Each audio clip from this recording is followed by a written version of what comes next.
I'm Michael Bain, and welcome to Triggered, coming to you from the secret hidden bunker in the Rocky Mountains in Dragon House Studios, and brought to you this week by Taurus, who have a couple of what I think are amazing guns that are going to be introduced in a couple of weeks at the NRA show. Of course, you'll see them here on Triggered.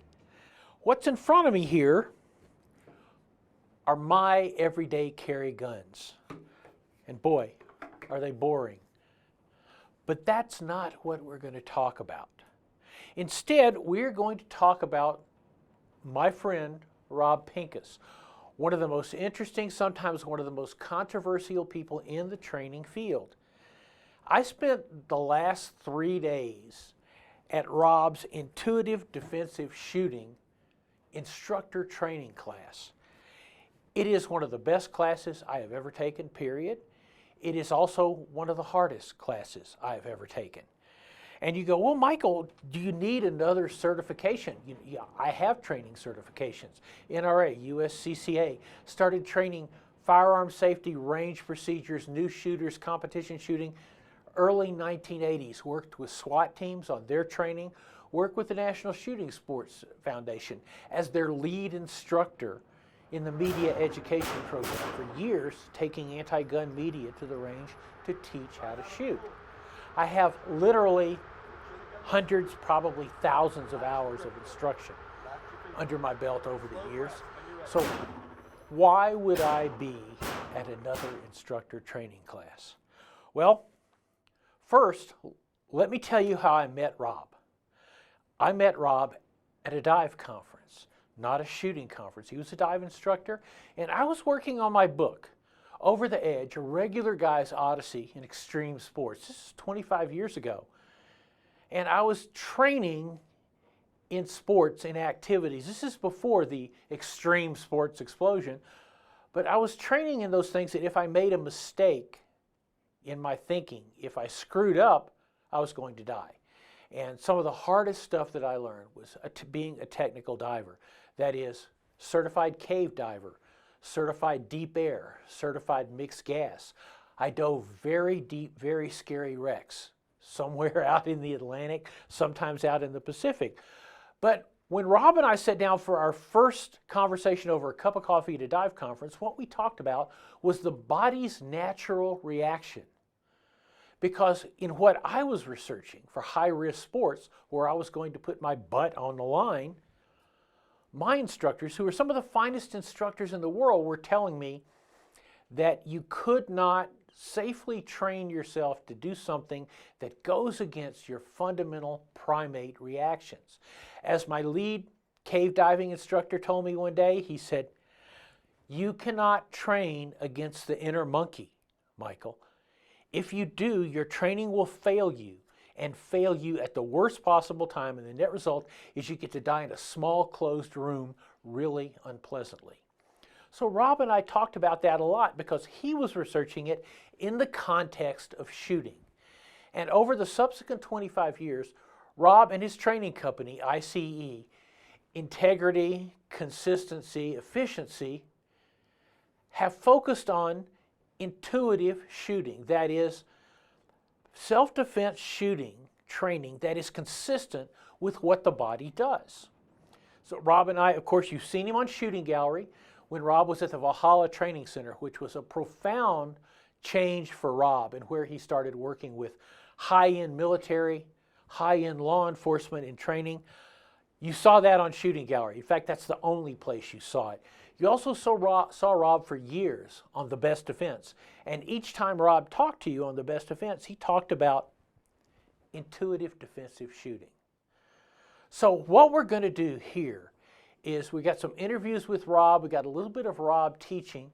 And when I come back, I'm going to talk to you a little bit more about why I think this is not only just important, but the right direction for the training community right now.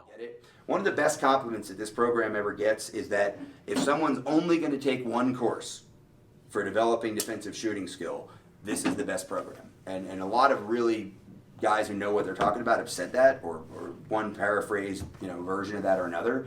That's the best compliment we can get. because 99.9% of the people are only going to take one defensive shooting course. Yep. If you're a training hobbyist, you're not really my audience. If you're the guy who's going to take a different class every 6 months, you're not really who we're after. The first thing I wanted to ask Rob was his opinion of the training industry right now. It's busy, and it's packed, and it's probably a little bit, honestly, overcrowded at the top. I think we all talk about the number of new shooters. We talk about the growth of the permitless carry system, which I really see as liberating for people that want to get good training because they're not beholden to the NRA basic pistol course or that over-regulated Texas LTC course. Now it's like, oh, I don't have to take this government course. I can choose. I can look around. I think what we really need is another great generation of really good, fundamental, basic, like one-day course defensive shooting instructors.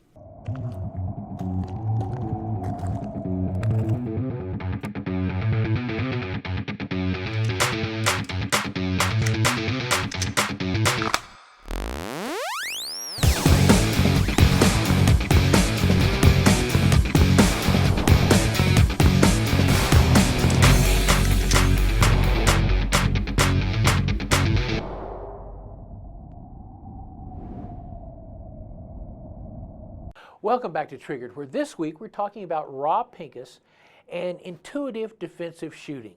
Intuitive defensive shooting is a one-day class based on Rob's concepts that shooting needs to work with the body's natural reactions and not against the body's natural reactions. Shares a lot of similarities with this course from the U.S. Concealed Carry Association, the Defensive Shooting Fundamentals. You'll notice the book is by Rob Pincus. The course itself was structured by Rob Pincus. Why is this important? Well, what I think turns a lot of people off that aren't shooters or don't want to be shooters, but they recognize the need. It's kind of like in the United States of America, we have a car culture, right? Everybody could say that from around the world. But cars are big in the U.S., but not everybody's a car person. But almost everybody drives a car. If you're not living in a major metropolitan area or some other reason, like you're driving a car. So for some people, they're passionate about their vehicle. They want it to look a certain way. They keep it clean, do it. But a lot of people just have a car as a tool. They actually just use it to get back and forth and to move stuff around, right?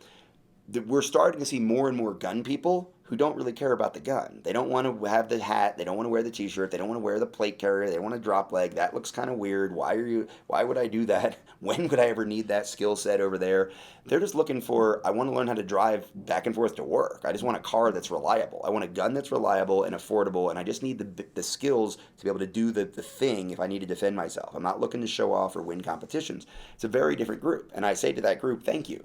Thank you for being the people that we're actually wanting to teach. Not the hobbyist, not the role player, not the guy who wants to relive his glory days, but just somebody who wants real life and death skills. And it's one of the reasons we're partnered with I.C.E is they're here to provide life and death important stuff. So our defensive shooting fundamentals class, it's the one day you need. It's not all the fluff. It's not all the extreme precision. It's not all the super advanced ninja with gun stuff, right? The I.C.E training IDS program. The idea is, how can we make you, for the least amount of time, effort, and energy, capable of realistically believing you can defend yourself with a gun? And that's what we offer these people. And we're not the only ones, obviously. But I want you to know that not only that you welcome in the gun industry, you're sort of the people we've been looking for. And over the last 15 to 20 years, we've seen a dramatic growth in those kinds of people. And that's why the program, I think, has become more popular and more accepted.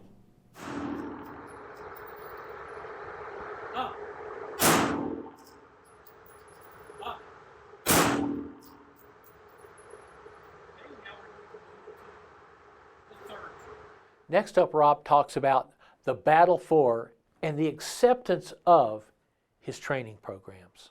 The battle is really, it was based on this idea that if I look at the world of the training community, this is going back to the 90s, right? You look at what's happening on all the ranges, and not all, most of the ranges, and you look at what is happening out on the street, right? What are the in the data we have, what are like the successful hit percentages, right? And obviously most of this was coming out of like the law enforcement environment. So we know what's happening on the qual course. The department average is 87%. On the street, our hit rate is 26%. Why the separation?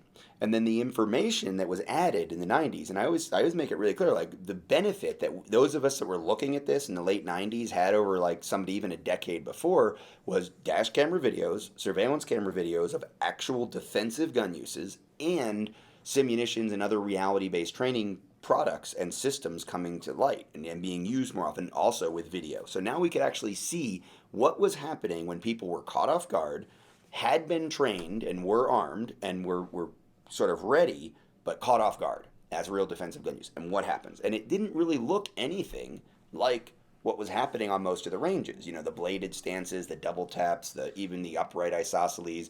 It didn't look like that.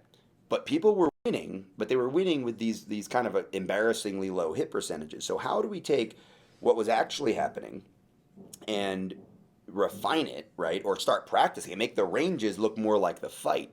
And I think for decades, right, you'd have this idea like you're going to fight like you trained. And the reality is we saw the evidence and people were not fighting like they had trained. And it wasn't that those schools were bad. It wasn't that those instructors were bad. It was that not even those programs were good for what they were measuring and the way they were measuring it, but they weren't good for preparing people to apply defensive shooting skills.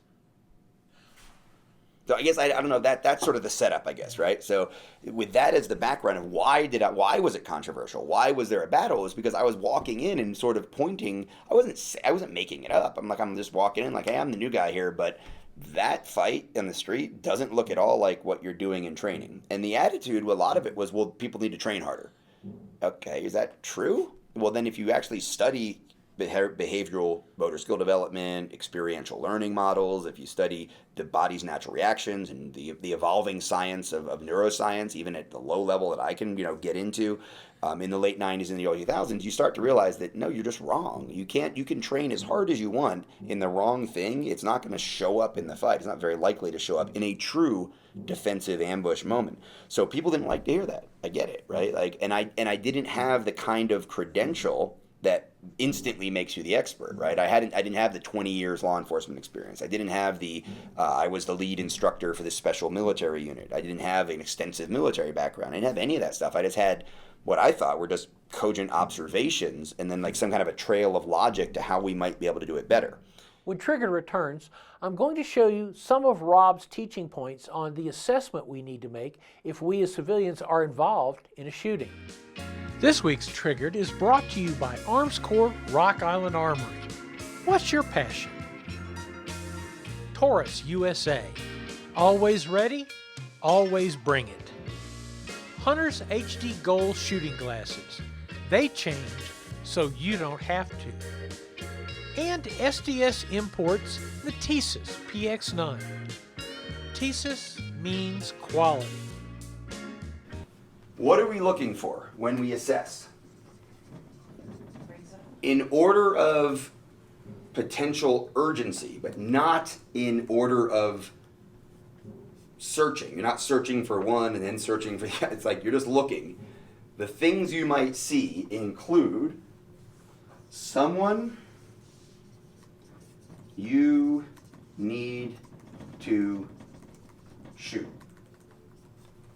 Okay.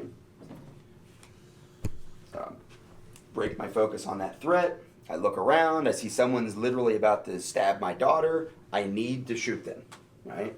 I start to break my focus. I get shot at. I look. I see a guy shooting at me. He's not wearing a badge. He's a guy I need to shoot. That's just a bystander. Okay, I sees you. Great. Your hands are there. I don't care. Bystander. The person who has a gun coming out of their holster or coming out from behind them, and they're looking at me and they're looking at the dead guy and they're looking at me and they're looking at and they're like not sure what's going on. What am I going to do? Some of it depends on body language, right? What if I look over here and I can't tell at all? Is that guy with the gun in his hand that's looking at that guy and looking at me, is that guy his best friend that thought they were both going to rob the store? Or is that guy another concealed carry permit holder that just came around the corner with a gun because they heard shooting and now doesn't really know what to do? I don't know, right? So in one way, if we knew he was the bad guy's partner, maybe saying, hey, seriously, you better drop that gun would get the needed effect, because he needs to not think you're weak. He needs to see, wow, you just killed his friend, you killed him too. If it's the nervous CCWer who doesn't know what's going on, and you go to turn the gun on them, maybe they're going to swing the gun up and take a shot, right? So maybe the answer then is, hey, I am a good guy, man. I am not a threat to you. Do not worry, right? But without some body language or context, or they're wearing the same color pants, like without something, I don't know. But I do know that there is a whole category of people that I need to do something about that isn't shooting because they represent a potential threat. Not an immediate current threat, but a potential overt threat. Does that make sense? Yep. All right. I hope now you have a little better understanding of why I think this program is important. And I'm going to be going into it in much more detail on this week's podcast, MBTV on the Radio, which of course you can find on michaelbain.tv, always free. I've always thought Rob was on the cutting edge. And I feel like his development of this program, this intuitive defensive shooting program, this one-day course, is very important for our ongoing future, for all those people who are coming into the culture, for your wife, your husband, your older kids, people you know. This is the direction that you want to send them, because if you're going to carry a gun, you need to know how that works. And more importantly, you need to know how you work. I'm Michael Bain. This is Triggered, brought to you this week by Taurus. You can find us on michaelbain.tv, of course, where we are always free. You can find us on YouTube. You can find us on Rumble. Once again, check out the podcast for more details. We will see you next week.